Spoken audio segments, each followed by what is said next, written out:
इस बात को लेकर बिहार में तो पहले से ही चर्चा तेज थी कि क्या अगर एनडीए की सरकार बनती है तो उसमें मुख्यमंत्री फिर से नीतीश कुमार होंगे या फिर भाजपा कोई और गेम सोच के रखी है। और लीजिए भाई साहब, अब आपको क्लियरिटी भी मिल गया अमित शाह के बयान से। दरअसल अमित शाह से जब पूछा गया कि क्या मुख्यमंत्री अगर एनडीए की सरकार आती है तो नीतीश कुमार ही होंगे, इसके ऊपर उन्होंने कहा कि भाई अभी हम लोग चुनाव जीतेंगे, उसके बाद तमाम विधायक दलों के साथ बैठक होगी और बैठक के बाद यह निर्णय लिया जाएगा कि मुख्यमंत्री कौन होगा। और यह सवाल अपने आप में यह बड़ा सवाल है और यह बात अपने आप में बता रही है कि भाई साहब भाजपा जो है वो मुंबई वाला खेल नीतीश कुमार के साथ बिहार में करने वाली है। किस तरीके से अचानक से एकनाथ शिंदे को हटा के देवेंद्र फडणवीस को मुख्यमंत्री बना दिया गया था, यह किसी से छुपा हुआ नहीं है। और उसी तर्ज पे पूरा पिच तैयार हो रहा है, पूरा फील्ड तैयार हो रहा है और उसी तरीके से जो है नीतीश कुमार को धीरे धीरे साइडलाइन किया जा रहा है। अब पूरी खबर क्या है, क्या नीतीश कुमार वाकई साइडलाइन हो जाएंगे और ये नीतीश कुमार का आखिरी कार्यकाल चल रहा है सीएम के तौर पे, इन सब बातों से आपको रूबरू कराएंगे। लेकिन उससे पहले मेरा परिचय जान लीजिए। मेरा नाम है रजत और आप जनता जंक्शन देख रहे हैं। अमित शाह बिहार आए सबको मनाने के लिए, लेकिन इसके साथ ही उन्होंने एक ऐसा बयान दे दिया जिससे नीतीश कुमार को तो खासा बुरा लगा होगा। नीतीश कुमार को लेके कई सारे बयान है कि उन्हें उनके कुर्सी से बहुत ज्यादा प्यार है और उसी कुर्सी से हटाने के लिए भाजपा जो है वो पूरी तैयारी भी कर रही है। अब अमित शाह का यह कहना कि हम लोग विधायक दलों की बैठक करेंगे चुनाव जीतने के बाद और फिर तय करेंगे मुख्यमंत्री कौन होगा, अपने आप में इस कॉन्स्पिरेसी को जो है वो बल दे रहा है कि नीतीश कुमार मुख्यमंत्री नहीं होंगे। 2025 के चुनाव के बाद उनको मुख्यमंत्री पद से हटा दिया जाएगा और भाजपा कोई नए मुख्यमंत्री को लॉन्च करेगी। एक टाइम पे तो इस बात को लेके भी चर्चा हो रही थी कि भाई खुद जो है वो 101 सीटों पे भाजपा चुनाव लड़ रही है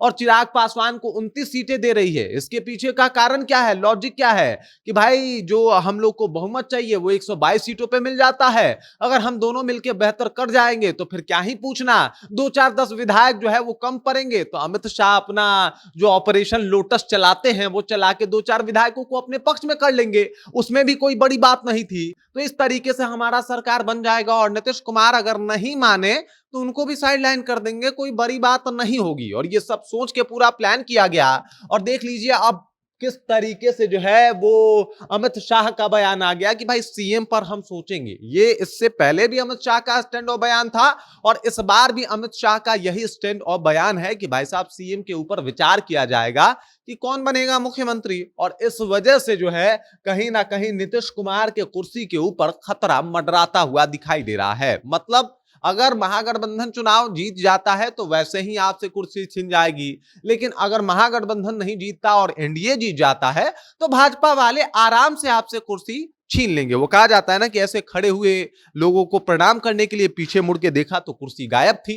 ठीक वही हाल जो है वो नीतीश कुमार का के साथ होने वाला है। आपको याद होगा जब महाराष्ट्र में चुनाव था, एकनाथ शिंदे जो है वो आके शिवसेना को तोड़ के जो है वो भाजपा के साथ सरकार बनाते हैं, मुख्यमंत्री उस वक्त इनको बना दिया जाता है। लेकिन उसके बाद जब चुनाव बीतता है और भाजपा और एकनाथ शिंदे की पार्टी जब बेहतर प्रदर्शन करती है तो अचानक से भाजपा का मूड बदल जाता है और वहां से वो देवेंद्र फडणवीस को जो है मुख्यमंत्री बना देती है, जिसके बाद सिंधे वाला हाल, सिंधे वाली कहानी की चर्चा पूरे भारतवर्ष में होने लगती है और उसी तर्ज पे भाजपा यहां पे काम भी कर रहा है। देख लीजिए ये एक दिन का काम नहीं है बल्कि एक कॉन्स्पिरेसी तैयार करना कि कुछ लोगों के मन में ये बात चले कि भाई अब मुख्यमंत्री के लिए नीतीश कुमार योग्य नहीं है या फिर अब उनको हम हटा देंगे। तो धीरे धीरे करके लोगों को जो है वो भाजपा अपने वश में कर रही है और समझाने का ये प्रयत्न कर रही है कि बस बस आप वोट दीजिए, नीतीश कुमार जी को साइडलाइन कर दिया जाएगा आसानी से, कोई दिक्कत नहीं होगा।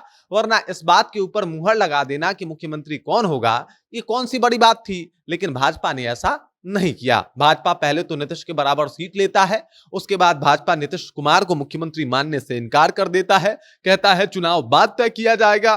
धीरे धीरे ये बातें फैलना जो है वो समाज में शुरू होता है कि भाजपा अपना एक अलग जो है वो चेहरा तैयार कर रही है, तलाश कर रही है जिसे वो मुख्यमंत्री बना सके नीतीश कुमार के बदौलत। और ये सारी बातें बता रही है कि भाई साहब नीतीश कुमार का ये आखिरी कार्यकाल हो सकता है, यानी 2025 चुनाव के बाद हो सकता है नीतीश कुमार दिखे लेकिन वो उस कुर्सी पे बैठे हुए ना दिखे जिस कुर्सी की चर्चा आज पूरे बिहार में हो रही है। मतलब मुख्यमंत्री की कुर्सी। बाकी आपको क्या लगता है, जिस कॉन्स्पिरेसी के साथ काम हो रहा है, जिस तरीके से भाजपा वाले अब जेडीयू को थोड़ा बहुत जो है वो साइडलाइन करके नीतीश कुमार को हटाने का प्रयत्न कर रहे हैं, उसे आप कैसे देखते हैं? कमेंट करके अपना विचार हम तक पहुंचा दीजिए। बाकी आप देख रहे हैं जनता जंक्शन और मेरा नाम रजत है।